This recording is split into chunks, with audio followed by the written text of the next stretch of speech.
Hello friends, welcome or welcome back to my channel. My name is Danny and today we will be ranking the new releases that I read from August to December.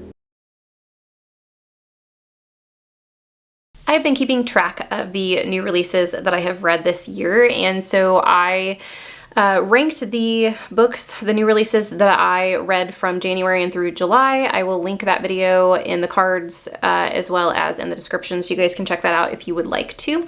And I'm super glad that I did that early because I was planning on just doing it all at the very end of the year, and that video would have been obnoxiously long. So I have 19 new releases that I have read from August to December, and I am going to rank them from lowest to highest. Starting in at number 19, my least liked new release of this year is Wild Spaces. I did not like this book. This is a 1-star read from me. This was an anticipated horror release.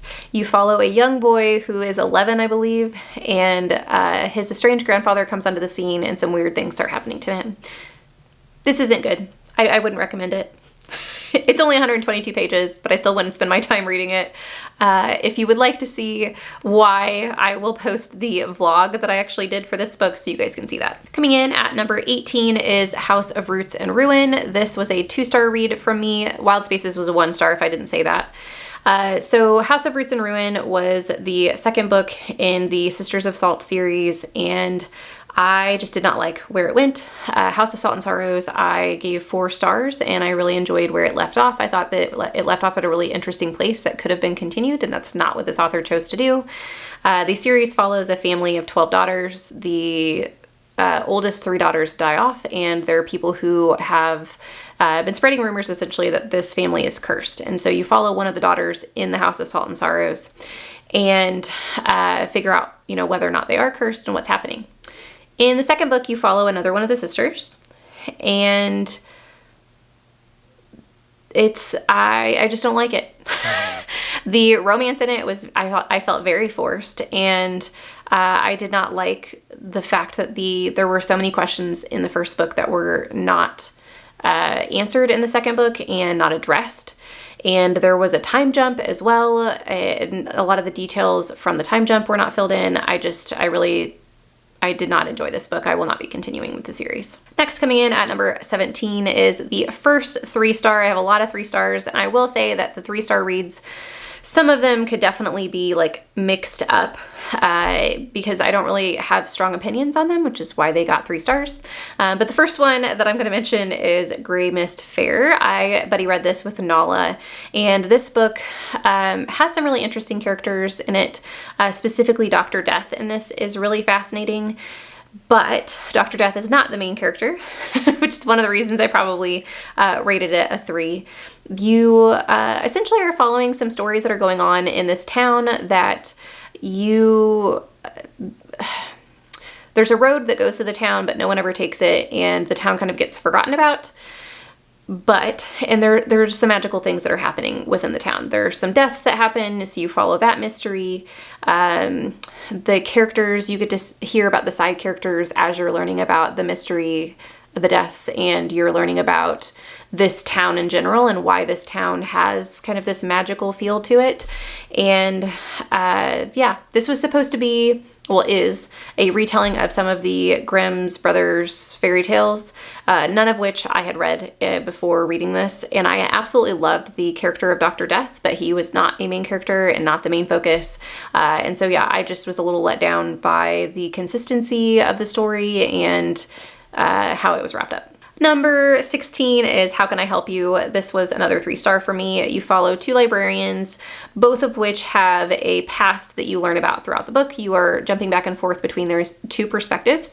One of them has seemed to leave a little bit of a sordid past where some deaths have occurred and some deaths start occurring in the future as well. And you, as a reader, are trying to figure out whether or not this person has caused the deaths or something else. And the other librarian starts digging into this woman's past, this other librarian's past, and finds some secrets. I think that I was so taken by the premise of this that I was just a little let down by the execution. I really enjoyed the character development in this and the big back and forth between their perspectives, but I do think that this book lets on a little too quickly of what's happening with the murders. Number 15 is Mr. Magic. This is a 3-star as well. To be honest, I don't remember much about this book, and so maybe this should be under Greymist fare. I know that I enjoyed it while I was reading it, but I do remember thinking like it's not very memorable. You follow a children's show called Mr. Magic that everyone who remembers the show can't remember certain things that have happened, or when they try and look things up because they know that Mr. Magic was a thing when they were a kid, all of the information about Mr. Magic online has been deleted. And you follow one of the characters who was actually on the cast of Mr. Magic as a young child, and you follow her reappearance into society and figuring out what happened on the show. And yeah, I think that's all I'm gonna say.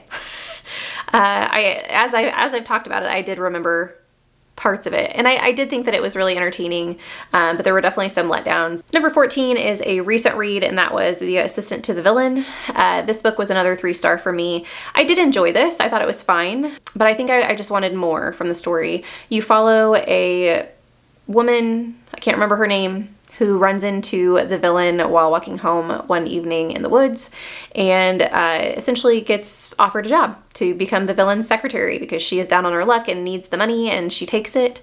And it's about her living her life, trying to kind of hide that she's working for the villain, and also how she copes with walking into work where some pretty gruesome things happen, and then also kind of getting to know her boss and why he is the villain, getting to know the kingdom in general, and why there is a villain in the kingdom.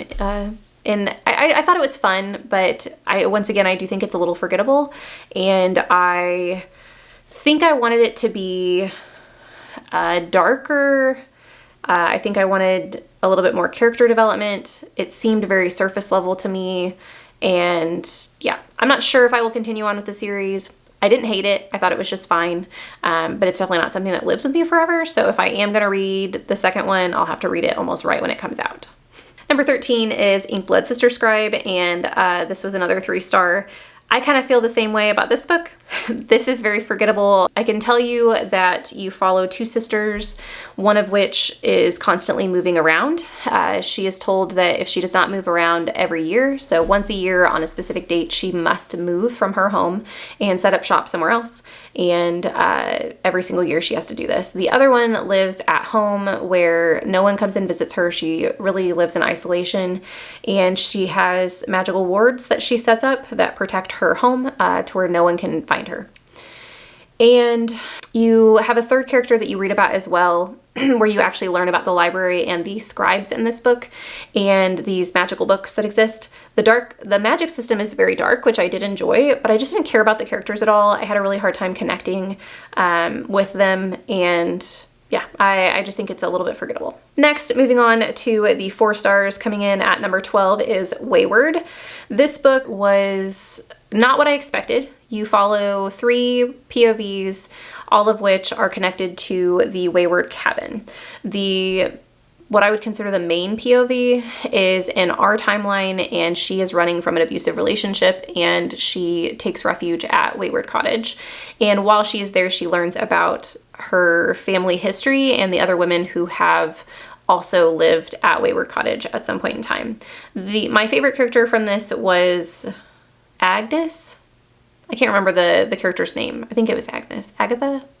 It was essentially a woman back in the 1600s who was being tried for witchcraft, and you learn about her story along with kind of going back and forth, triple timelines, and they all are connected in some way. This book, I think I went into it expecting more magic, and it's definitely more of a contemporary-esque story about family and trauma and learning to live with that trauma and live a productive, happy life. Yeah. I I think I'll just leave it there. Next, coming in at number 11 is The Murder Wheel. This was another 4-star. This was a recommendation and a buddy read with Leandra. You follow Joseph Spector, who is, so this is the Joseph Spector detective series. Each of the books is a standalone mystery, but I definitely think I would read them in order so you can kind of get to know Joseph Spector himself. You follow a locked murder mystery in this, and you follow a detective and some characters within this story. And Joseph Spector is essentially an illusionist in the time period, and he gets brought in to help with certain cases. And he's very eccentric, and one of the things I dearly love about this series is the fact that he kind of explains the hints and the clues that you should have noticed as a reader. And I really enjoy that because usually when I'm reading mysteries, I am kind of like just along for the ride. And so having Joseph Spector kind of spell things out for me, being like, now, like this is actually, you know, what happened and why, I really enjoyed that. And it's not in a condescending way at all. So, and Leandra, who reads a ton of mysteries, has loved the series as well. So I do think that it is a series that is for beginners in the mystery genre, but also for a tried and true veteran like Leandra. Next, coming in at number 10 is The Road to Roswell. This was another 4-star. And this is a book that follows your main character who does not believe in aliens, and she has been called to be a bridesmaid in one of her friends who's a little crazy, a little eccentric, who is marrying an alien hunter. And she gets in a car and is like talking herself up into, okay, I need to talk her out of this wedding. And she is heading to Roswell, New Mexico. And she gets abducted by an alien. And you follow her in this abduction and this other cast, like this cast of characters that kind of comes along that also gets abducted by this alien. There is a play of Westerns in this as well. So what you have Westerns with the sci-fis, or the sci-fi elements, which I just thought was a lot of fun. And you also have a little bit of romance mixed in as well. It's very quirky. It definitely doesn't take itself too seriously, but it was a lot of fun. Next, coming in at number 9 is Dead 11. This is a horror novel that features an island, I think it's an island town, that is stuck in the 1990s. And this woman who has lost her child finds some clues in her child's bedroom that suggest that her child visited this island. And so she goes to the island for answers, and she disappears herself, and her brother comes looking for her. And so you have a dual timeline where you are following her searching for her son and her brother searching for her. I thought this was absolutely a blast. It definitely is darker than I thought it was going to be, and I love the 90s nostalgia. I was not expecting this book to go where it went, and I had a really good time. Number 8 is Antimatter Blues. This was the second book in the Mickey 7 series. So since it was the second in a series, I'm not going to tell you too much about the plot, but you do follow in the Mickey 7 series, Mickey 7, who is a regenerated human. So he is down on his luck. He signs up to essentially have his mental capacities downloaded into a machine, and he is sent on suicidal missions for a terraforming company. So they send you out in spaceships, you terraform certain planets, and whenever they have a suicidal mission, instead of sending humans or normal people, they send a regenerated human, because if you die, they can just literally regenerate your body and implant your mind and you're back. And each iteration gets a number. So Mickey 7 has died 7 times, and you follow him on a mission where he is supposed to die. He does not. He comes back, and Mickey 8 has already taken his place, and he has to deal with the repercussions of that. Number 7 is Yumi and the Nightmare Painter. I read this with Stevie Reads, and this is Brandon Sanderson's Secret Project number 3. You follow Yumi and Nightmare Painter, and they are in a world where Yumi is kind of revered in her society, and she essentially stacks rocks, and within stacking rocks she lures spirits into her realm, and those spirits can essentially grant certain things and become like things like light and tools for people to use.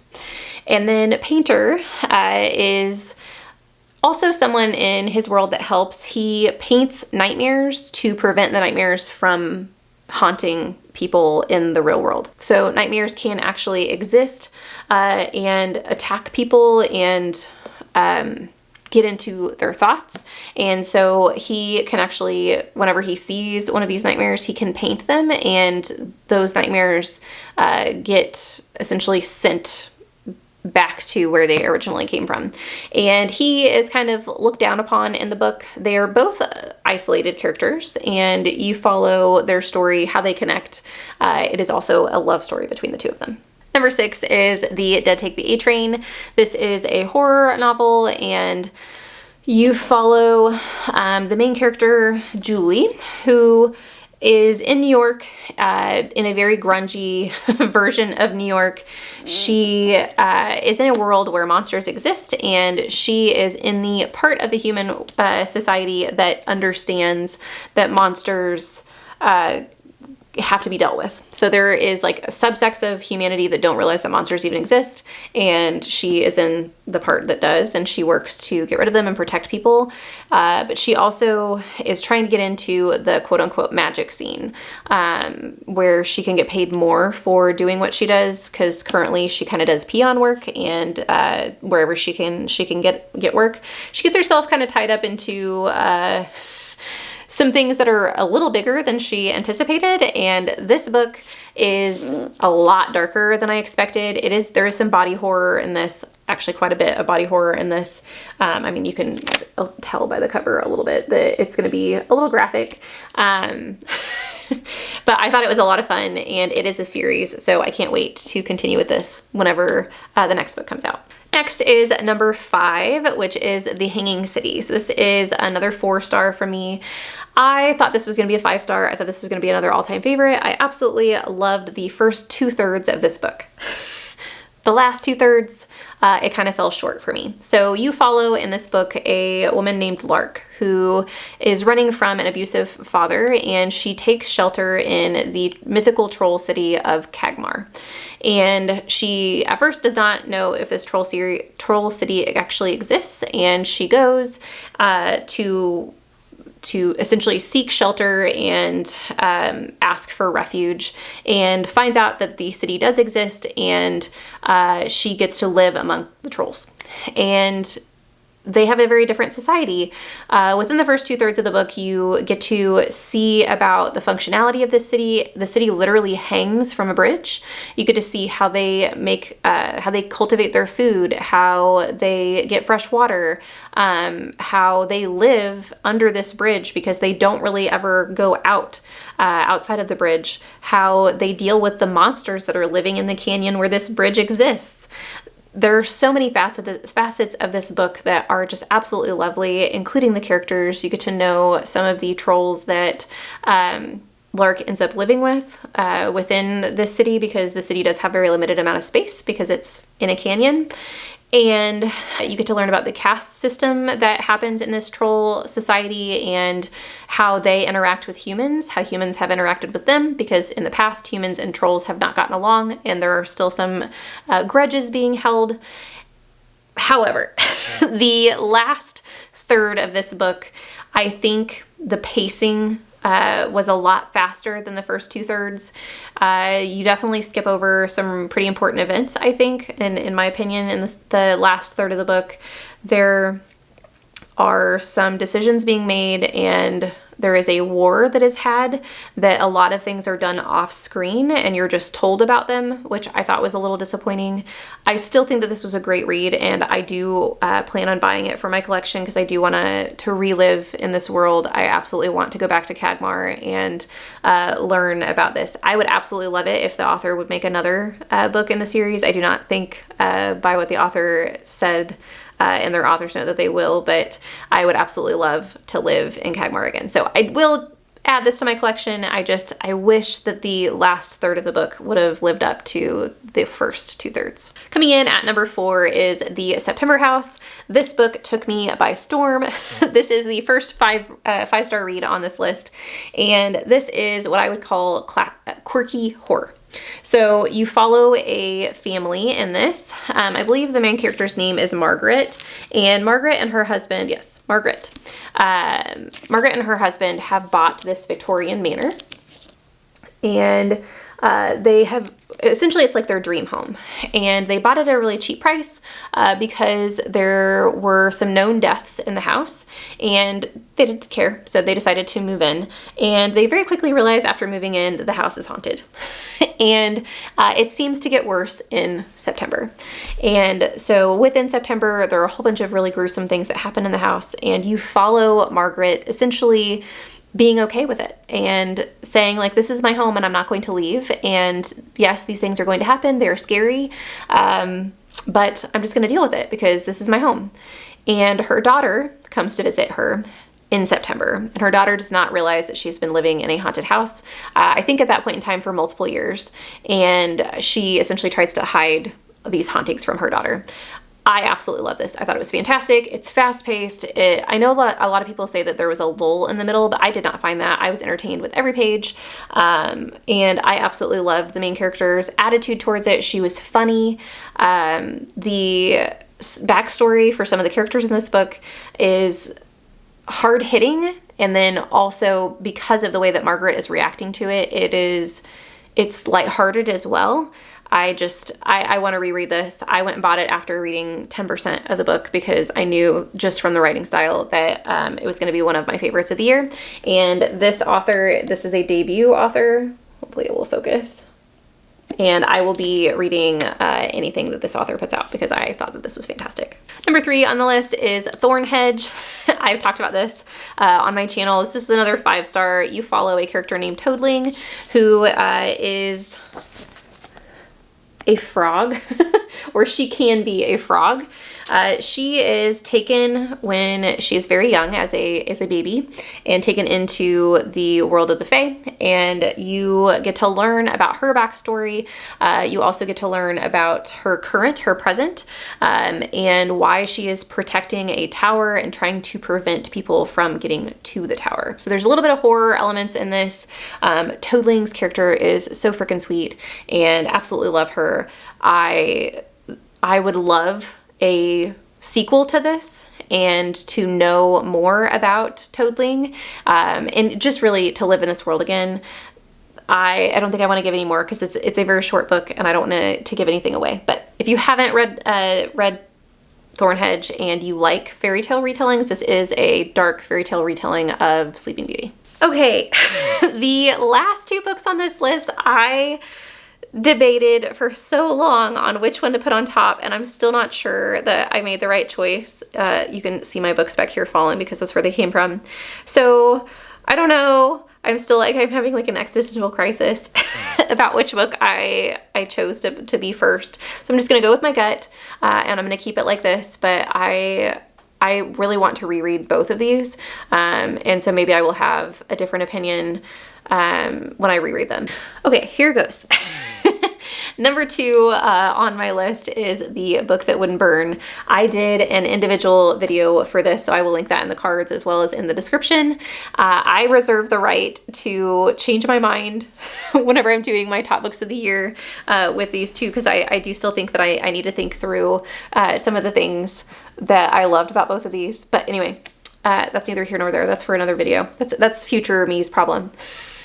I absolutely loved this book. It was incredible. This book has everything that I want a magical library to have. You follow 2 characters, Lawerence and Ivar, and Lawerence lives out in the dust, which is kind of a desolate village area that is not protected by the city walls, and there are murderous creatures that they can have attack their village at any time because they're not protected.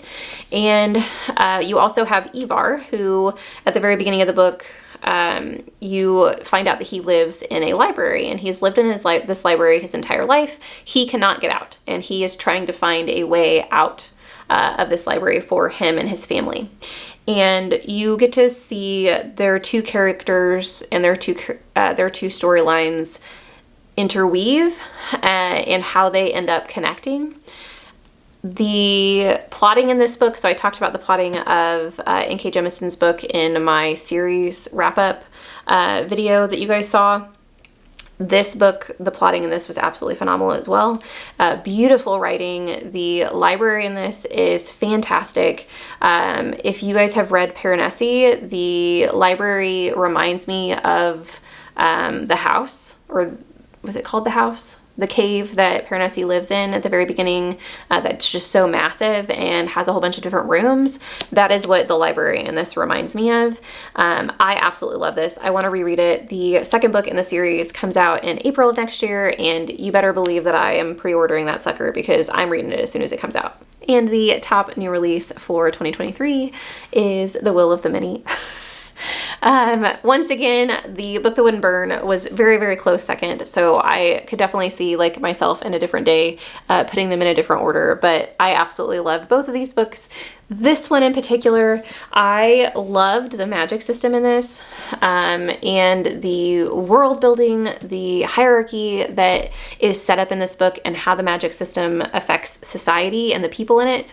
If you haven't heard me talk about The Will of the Many, you follow a character named Vis, and Vis is in an orphanage at the very beginning of the book, and he lives in a society where from a very young age, I think from the age of 12, people are expected to yield their will to this hierarchy of people. And your will, whenever you yield it, goes to essentially this pyramid scheme of people, where the higher you are in the pyramid, the more people you have ceding their will to you, and the stronger you become. And you follow how this kingdom was made. You follow the backstory of Vis, how he became to be at this orphanage, and his reluctance to cede his will to this kingdom. I said they can cede at the age of 12, but I don't think they have to until they're 18. And so he is kind of in the middle stages of that whenever you are, I believe he's 17 in this book, if I remember correctly. And he has not ceded his will, and nor does he want to. He does not want to be in the kingdom or involved in any way. However, he does get wrapped up in it. There is a magical school in this. I mean, it was so massive, and the ending of this just blew my mind. I can't wait to see where it goes. It was absolutely fantastic. So those are the 19 new releases that I have read from August into December. There would be one more on this list with Lawerence Hart. If I finish that by the end of the year, I will talk about that at some point in time. But for now, this is what it is. What new releases have you guys read in the second half of the year? Do you have any favorites, any new all-time favorites? I would love to hear what you guys have been reading in the comments down below. Thank you so much for watching this video. I hope you have a lovely evening, and I'll see you in the next one. Bye.